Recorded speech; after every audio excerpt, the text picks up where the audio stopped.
Programa Novo Alvorecer, trazendo boas novas para você.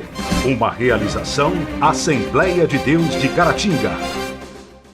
Olá, querido irmão, que a graça e a paz esteja com você. Programa Novo Alvorecer chegando para te abençoar. Você que nos acompanha pela TV aqui na cidade de Caratinga ou pela internet em qualquer lugar do mundo. Nós estamos iniciando a nossa programação de hoje com muita alegria no nosso coração. E hoje o programa é com o conteúdo da lição de Escola Bíblica Dominical, iniciando aqui um novo trimestre. Nós estaremos tratando aqui sobre mordomia, tempo, bens e talentos, sendo mordomo fiel e prudente com as coisas que Deus tem nos dado. É o assunto que nós estaremos trabalhando nestes próximos 3 meses aqui no programa Novo Alvorecer. É o assunto da Escola Bíblica Dominical, que é ministrado em nossas igrejas todo domingo às 8 da manhã, especificamente aqui no nosso Templo Central e nas subsedes do nosso campo. Aliás, a maior parte das igrejas acontece mesmo a Escola Bíblica Dominical no domingo, na parte da manhã. Aqui no nosso Templo Central, todo domingo às 8 da manhã, começa a Escola Bíblica Dominical e você não pode ficar apenas com o conteúdo que você acompanha aqui no programa de TV. É importantíssimo que você saia da sua casa todo domingo às 8 da manhã e esteja aqui participando conosco, porque a aula presencial você tem a condição de tirar as suas dúvidas e aprofundar muito mais no assunto, tá certo? O que é a mordomia cristã? É o assunto que nós estaremos aqui dando introdução para nós então dividirmos o assunto aí em várias partes no decorrer do trimestre. O textuário da nossa lição, Lucas, capítulo de número 12, versículos 42 e 43, diz que o Senhor falou: qual é, pois, o mordomo fiel e prudente, a quem o Senhor pôs os seus servos para lhe dar tempo à ração? Bem-aventurado aquele servo a quem o Senhor, quando vier, achar fazendo assim. A verdade prática diz que Deus nos confiou a mordomia dos bens materiais e espirituais. Por isso sejamos vigilantes e zelosos, porque em breve Ele nos chamará a prestar contas de tudo quanto recebemos. Texto que nós estaremos trabalhando, Lucas, capítulo 12, do versículo 42 ao 48, inclui aí o texto que eu já citei, versículos 42 e 43. Portanto, Joás, um novo tema, e nós estaremos estudando sobre a mordomia cristã. Ela prioriza os bens espirituais e materiais que o Criador nos delegou para que cuidássemos. Nessa lição, então, denominamos bens espirituais os recursos e os meios confiados por Ele à igreja. Aos bens materiais, então, são os recursos naturais e sociais que desfrutamos no mundo. A palavra de Deus, ela diz que tudo vem e é de Deus, né? Uhum. Tudo foi criado por Ele, tudo vem dele, tudo é dele, portanto, né? Ele é o Criador e tudo que Ele criou é para a glória dele mesmo, né? E nós estamos inseridos nisso, né? Nós, enquanto criaturas, né? Se há algum bem em nós, né? Algum dom, algum talento, né? É porque foi Ele que nos presenteou com isso. Então a gente deve ser sábio ao administrar esses presentes que o Criador nos dá. Né? Certo. Aí aqui nós vamos distinguir aqui o que é a palavra mordomia e o que é mordomo, né? Aí então os conceitos de mordomia. E aí eu vou citar parte do texto aqui do autor e depois eu digo o que eu queria frisar. Na Bíblia, a função aparece diversas vezes como encarregado administrativo dos bens de um grande proprietário. E aí? Porque no nosso contexto, né, latino principalmente, né, tem um conceito de mordomia até um tanto diferente do bíblico. Talvez fosse o que eu iria dizer aí. Da ideia de mordomia na cabeça de muita gente é aquele camarada que está folgado, que está de boa. Você está numa mordomia. É, né? Isso aí. É bem diferente. No contexto bíblico, né, onde o termo vai aparecer, vai estar falando de um criado que governava outros criados e outras coisas, né?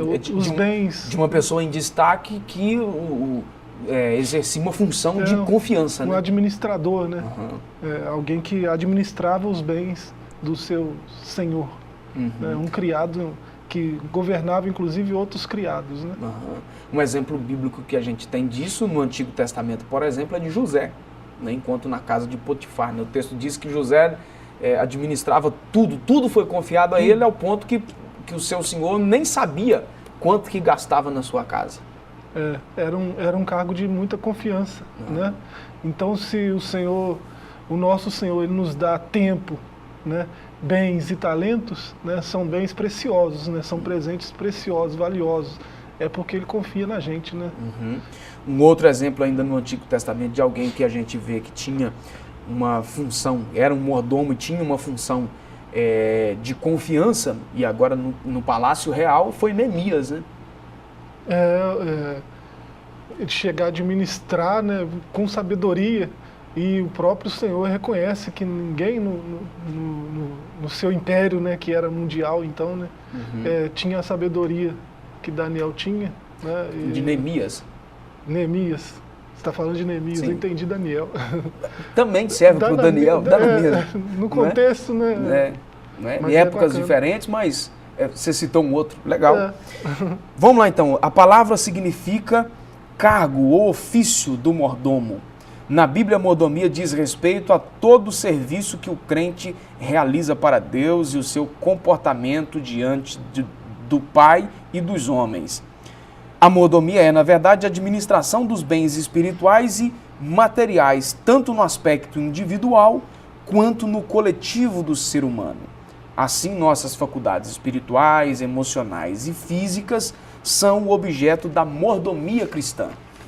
Já pensou as emoções que você tem, né, que você manifesta, que você sente, e como você lida com essas emoções? Né? E os bens que você tem espirituais, né? Aquela visão de fé que você tem, né? O seu entendimento sobre as coisas espirituais, isso tudo vem de Deus e você deve administrar com sabedoria. Né? Aqui recorre ao termo grego, né? Para oikonomos, né? Que era aquele criado que cuidava da economia, né? Da casa, para fazer essa comparação, né, conosco. Né, tudo que a gente tem de bens e valores, né, seja espiritual, seja emocional e seja bens físicos também, né, tudo vem como um presente de Deus para as nossas vidas. Né? E se a gente não entender isso, né, se a gente achar que é tudo culpa nossa, que nós somos o centro, né, se a gente não entender essa questão da mordomia, que a gente está cuidando, né, de algo que não é nosso, né, a gente vai ter uma fé fraca e vai viver uma vida aquém daquilo que foi projetado para nós. Né? E aí precisamos fazer bem aquilo que nos foi confiado, né, Joás? Nós temos aqui o exemplo aqui no texto que foi separado aí para a leitura bíblica em classe, né, uma parábola que Jesus estava contando a respeito de um mordomo que não prestou o seu trabalho com eficiência, da maneira como o seu senhor confiava que ele deveria fazer. É triste quando o servo se acha dono de tudo, né? O empregado se sente como um patrão. Né? É triste porque ele não está fazendo uma boa leitura da realidade. Né? Ele está numa ilusão. Né? Ele entende que é dele algo que não é dele, né? Algo que ele está só administrando. Né? Quando se administra algo que é de outro, né, a atenção, o cuidado deve ser até redobrado. Né?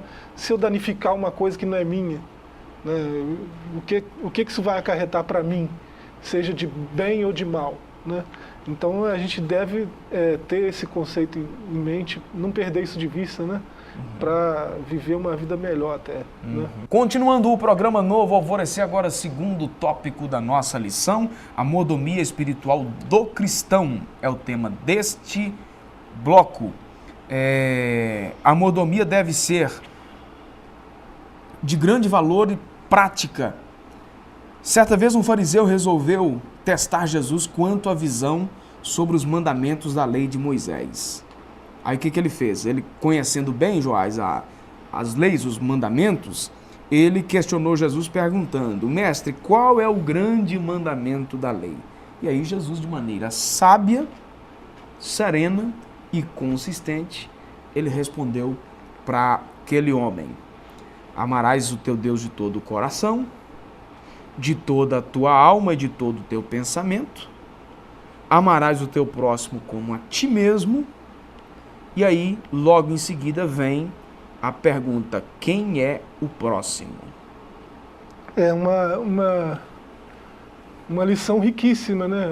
Eu não sei qual era a intenção desse mestre da lei aí, né? Ao indagar Jesus, né? Se era... Sempre tinha alguma coisa envolvendo essas alguma perguntas. coisa capciosa, né? Essas perguntas. Queriam pegar Jesus em algum tropeço, né? Uhum. Mas ele faz uma pergunta e parece que Jesus responde o que ele esperava ouvir, né? Que certamente, como um mestre da lei, o que ele esperava ouvir era o Shema, né? Deuteronômio 6, né? Verso 4 ao 6. É o texto áureo da fé judaica, né? Uhum. E Jesus respondeu exatamente a mesma coisa que ele esperava ouvir, né? A novidade está aqui, é a aplicação disso. Uhum. Não adianta orar o Shema 3 vezes ao dia, todo dia, durante sua vida inteira. Não adianta, se você não entender do que se fala, do que você está orando, né, vai ser vã repetição. Né? E a pergunta aí de Jesus, né, quem é o próximo, foi feita logo em seguida a parábola do bom samaritano. Jesus explica, né, o grande mandamento é amar o Senhor, né? E igual está lá no Shema, de todo o coração, toda a alma, todo o entendimento, né? E ele vai dizer um segundo semelhante a esse. Aí ele cita uma outra relação passagem, ao próximo, né? Amarás o teu próximo como a ti mesmo, né? Então ele coloca os dois mandamentos como os maiores, esses dois aí como os maiores. Aí a questão do próximo é um pouco mais complexa do que esse mestre da lei aí esperava ouvir, né? Ele pergunta quem é esse próximo e ele mesmo responde, né?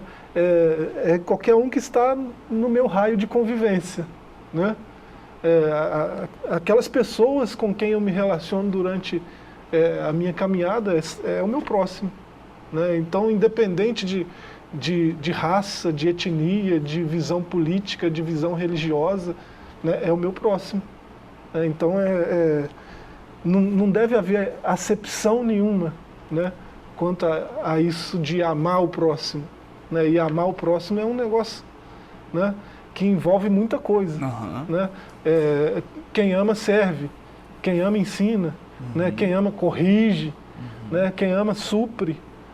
Então é uma questão muito complexa que Jesus colocou numa frasezinha. Uma expressão que Paulo utilizou sobre amar, e aí estava falando no contexto da igreja, né? Tolerar uns aos outros em amor, ou seja, então é aprender a conviver com o outro apesar dos defeitos que ele tem. Porque a gente só cresce assim, né? Ninguém cresce sozinho, ninguém alcança nada sozinho.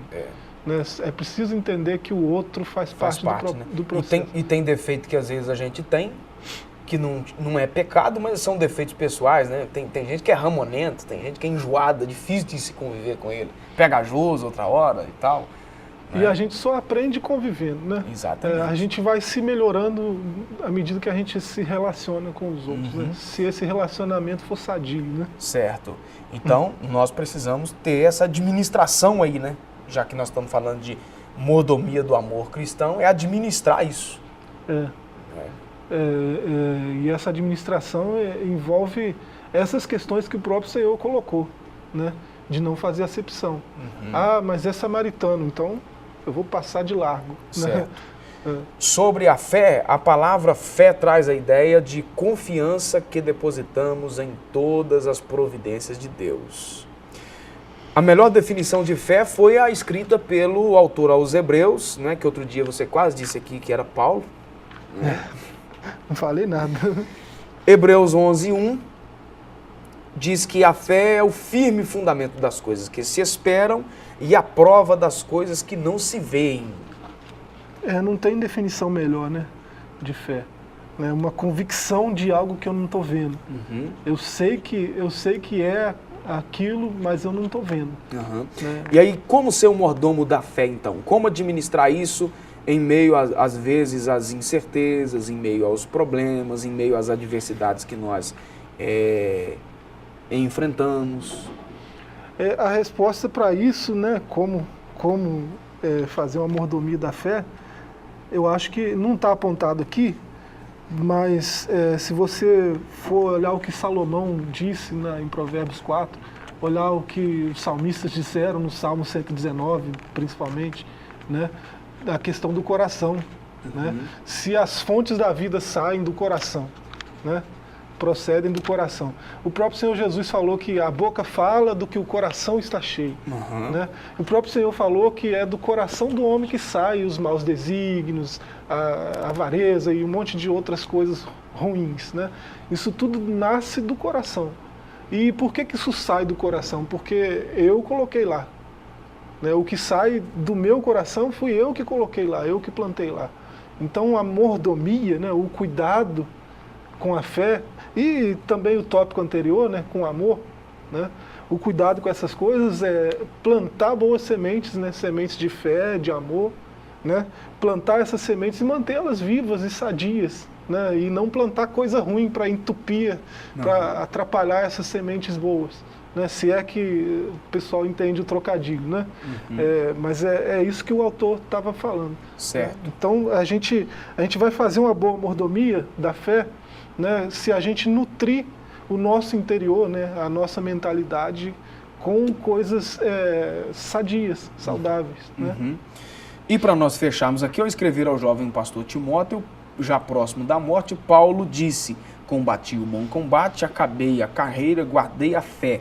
Desde agora a coroa da justiça me está guardada, a qual o Senhor, justo juiz, me dará naquele dia, e não somente a mim, mas também a todos os que amarem a sua vinda.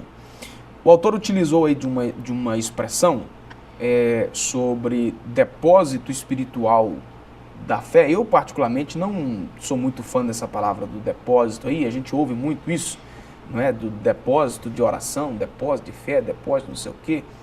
Eu prefiro mais a palavra preservar, que é o que está no Apocalipse capítulo 3 e versículo 11, sobre guardar, sobre preservar a fé para não perder a coroa. Né? Eu estava citando aqui o texto de Provérbios, né? E curiosamente o termo que você está usando aí é o equivalente ao hebraico lá de Provérbios, para guardar. Né? Para guardar, guardei a fé. Né? É como se você pegasse um sentinela e pusesse ele ali montando guarda sobre aquele bem que você tem. Né? Mordomia é administrar bens, né? Seja espiritual ou seja físico. Né? E a fé é um bem espiritual. E assim, não funciona como um depósito. Né? Se a gente é fruto do que sai do nosso coração, né? Muito mais do que a gente guarda no coração e preserva no coração. Né? Você lembrar que o salmista guardou, escondeu a palavra no coração para não pecar, né? Não é que tem um depósito ali, não existe depósito de fé, depósito de oração, não, mas o curso da minha vida, da minha trajetória vai de acordo com os meus valores, aquilo que eu tenho como valor, que eu prezo por não deixar aquilo escapar. Eu não abro mão disso, então eu monto guarda, sentinela. Né? A ideia do depósito é meio distorcida, porque eu penso assim, não sei, talvez seja um entendimento equivocado meu, mas a ideia seria, por exemplo, eu tenho um depósito de oração, como é comum a gente ouvir isso. Da ideia de 10 horas. Da ideia de que você, exato, da ideia de que você orou, você foi acumulando algo, não é? E aí, de repente, você não tem mais como fazer aquilo, então você vai e recorre àquilo que você já fez antes. É meio que descabido. É estranho. Não é meio que descabido, porque a jornada de fé, a jornada de oração, ela é contínua, ela precisa ser contínua. Ela não pode, em algum momento, estancar e você recorrer àquilo que você já juntou em algum tempo. Agora, sobre mordomia dos bens materiais, sobre as nossas finanças, Joás, o mordomo dos bens materiais deve, então, trabalhar honestamente para garantir sua sobrevivência financeira. Aí nós temos aqui um conceito que muitas vezes não é entendido direito por muita gente, pensa que o pecado é que gerou, então, a questão do trabalho, e não é, né? Antes do pecado, o homem já trabalhava. O desgaste, né, surgiu depois do pecado, aí sim eu concordo, mas antes o homem já trabalhava, isso era de forma mais prazerosa, né? Nesse aspecto, então, se o homem trabalha para garantir o seu sustento e tudo mais, o autor coloca aqui que a preguiça é um pecado intolerável. O apóstolo fala que se alguém não trabalha, também não coma, né? Uhum. E ele faz uma série de advertências para pessoas que, até em algumas igrejas que o apóstolo Paulo, por exemplo, chegou a abrir, né, a fundar, discipular e tal, ele chega a apontar algumas dessas igrejas onde fizeram uma escatologia bem peculiar, né? O Senhor está voltando já, então vou parar de trabalhar. Ficar de boa. Vou ficar comendo às custas dos outros, né? Vivendo às custas dos outros. Às custas de alguém que não está preparado para ir, então, né? Então, uma escatologia estranha, né, de alguém que é preguiçoso. Uhum. E o apóstolo, ele faz uma série de recomendações a essas igrejas, né? E o próprio Senhor Jesus, ele disse que era Senhor do sábado, e ele explicou, né? O meu pai, eu sigo o exemplo do meu pai. O meu pai sempre trabalhou e trabalha até hoje, agora, né? Trabalha até agora. Então, Adão, antes da queda, não estava de boa, ele estava trabalhando muito, né? Uhum. Então, a preguiça é mesmo um pecado intolerável diante de Deus. Deus não fez ninguém para ficar parado, né? Uhum. Deus até colocou mecanismos dentro da gente para que a gente se mova quando é necessário, né? Certo. Para fazer a gente mover em direção a algo, né? Aí o autor coloca aqui sobre essa questão de administrar os bens materiais, e a gente sabe que há uma busca desenfreada, né, por muita gente mesmo, querendo riquezas, né? Não há nenhum problema, tem gente que demoniza de fato a riqueza, como se fosse pecado ser rico, né? E em contrapartida também dá aí um tom quase divino à pobreza, como se o pobre tivesse um favor maior diante de Deus por ser pobre. Ambos os pensamentos equivocadamente, não é? Mas o cristão deve ter consciência do que é isso. Que nem a pobreza é símbolo de humildade, não é nada disso, nem a riqueza é símbolo de arrogância, e não é nada disso. Mas aí o autor dá uma dica aqui interessante, que o cristão não deve recorrer a meios ou práticas ilícitas para ganhar dinheiro. Talvez por questão aqui do espaço, ele se limitou aqui a citação de jogos de azar, por exemplo, né? Rifa, loteria, bingo e por aí vai. Não falou do PC Farias, do Marcos Valério, né? Não falou aí da turma aí de sonegar imposto, né? E tantas outras coisas aí, porque eu acredito que é por questão de espaço aqui mesmo, que senão vai ficar uma revista aí muito grande, né? A Bíblia revela que a avareza e a idolatria ao dinheiro, aliás, que a avareza é a idolatria ao dinheiro, ou seja, uma compulsão para enriquecer a qualquer custo. E a gente sabe aí que essa questão aí do ganhar dinheiro de maneira ilícita não se limita apenas aos jogos aí, porque tem muita gente, membro de igreja aí, que às vezes ele não joga na loteria, não joga um bingo, mas ele pratica outras coisas aí que são crime, né? Aliás, jogar na loteria, e dependendo do bingo aí que ele for jogar, não tem nenhum problema com a lei. Ou da rifa, não é? Né? A questão é mais moral do que semântica, né? Às vezes a rifa é até por uma causa nobre ou algo do tipo. Não vão entrar nessa discussão que é muito filosófica, né? Uhum. Mas parece que está muito brando o texto aqui, né? Quando fala de rifa, de bingo e tal. né, tem problemas muito mais estruturais, muito maiores, muito mais complicados, né? Mas o ponto central aí é um texto até distorcido, né? O dinheiro é a raiz de todos os males. Tá falando que o amor, né? Tá em algumas Bíblias aí, tá escrito assim, não sei, eu nunca li essa Bíblia aí, né? Mas tem Bíblia que tá escrito desse jeito. Que tem gente que cita assim, né? O dinheiro que é a raiz de todos os males. Né? E o problema não é o dinheiro, o problema é o amor ao dinheiro. Né? Se você ama o dinheiro mais do que a Deus, o seu Deus é o dinheiro, é isso, esse é o ponto. Né? E o Evangelho, ele vai de encontro a isso com muita veemência. Né? O Senhor Jesus falou muito disso. Né? Ele tem uma parábola que ele fala de um jovem lá, chama ele até de louco, né? Meu celeiro, para guardar os meus bens, é tudo meu, eu, né? Farei, ajuntarei e tal. Né? Uma série de egolatria ali na parábola, né? E o Senhor fala, louco, né? Para quem será isso tudo aí que você está juntando? Né? Essa noite pedirão sua alma. Né? E para quem que vai ser isso tudo aí? Né? Então é uma crítica a essa avareza, a essa idolatria do vil metal. Sobre né? a avareza, Lucas 12:15, uma palavra de Jesus: acautelai-vos e guardai-vos da avareza, porque a vida de qualquer não consiste na abundância do que possui. Você quer ver que uma maneira pecaminosa que muita gente usa para ganhar dinheiro e se enriquecer, e que é pouco falado no nosso meio, e isso, não sei se é porque alguém acaba tendo aí alguma... vai comprometer algumas pessoas, para não usar aqui uma outra expressão, né, que precisa ser bem polidozinho, é a questão de emprestar dinheiro a juros, com usura. Né? E aí? A Bíblia, no caso, até condena isso. Né? Inclusive, principalmente para irmão. Né? Exatamente. Irmão não empresta para irmão, nem esperando receber de volta a mesma coisa. Imagina com juros. Certo. Né?